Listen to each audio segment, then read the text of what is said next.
So, yung good morning guys, kakagising ko nga lang pala at nagmamadali na akong mag-almusal dahil hindi pa ako nakakapagsaing.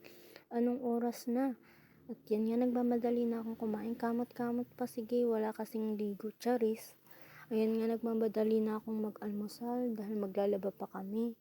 At magsasaing pa nga ako. Ayan nga, kumagat ako ng malaki sa tinapay para mabilis maubos at uminom ng kape. Sabi ni tita, huwag kang magmadali kasi baka mabulunan. Kasabi ko naman, okay lang yan, may panulak naman. Sabi ni tita, bala ka dyan pag nabulungan ka. Sabi ko, don't worry tita, charis. Tapos yan nga, kumain na ako ng kumain. Hindi na ako nakapagdaldalan.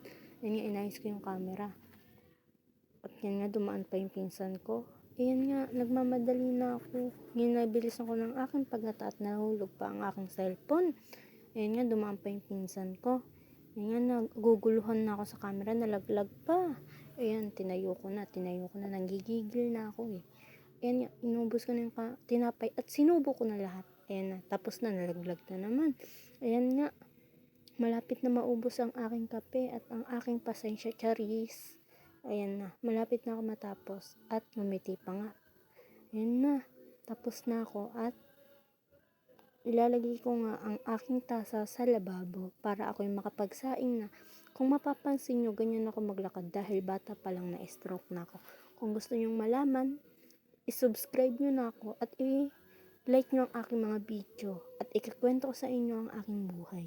Ayan, ginawa ko na nga yung rice cooker at nilagay sa lababo para hugasan. Syempre, hindi ko makakalimutan ng aking camera. Ayan, kinuha ko rin para makita nyo kung paano ako maghugas. Ayan nga, nagmamadali na ako. At nabasa pa, pinunasan ko kaya magulo. Ayan na, nilapag ko na. At ang una kong gagawin ay tatanggalin ko muna yung mga kanin-kanin at di ko muna nilagyan ng sabon para matanggal ko yung kanin-kanin. Ayan nga, tinapon ko na at nilagyan ko na ng sabon. Inugasan ko na maigi kasi yung kanin namin inaabot na hanggang umaga.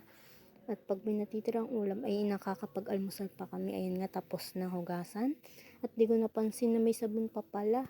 Pero okay lang yan, sa labas lang naman eh. Pupunasan ko din naman yan bago isaksak. Ayan nga, sasandok na ako ng bigas. Ayan nga, nagmamadali na ako kasi maglalaba pa nga kami. Ayan nga, ipapakita ko sa inyo kung paano ako magsandok. Tinanggal ko na yung kawali at sasandok na ako. Ayan nga, kami-kami lang naman kaya kalahating takal lang ang aking sinaing. Ayan nga, papakita ko sa inyo. Ayan nga, at sinilagay ko na sa rice cooker. At ayan nga, dinampot ko na para hugasan ng 2 beses kasi hindi naman marumi ang aming bigas kaya 2 beses lang kami naghuhugas. At ayan nga, hinaukaw ko na nga para masiguradong malinis. Ayan, unang hugas at pangalawang hugas.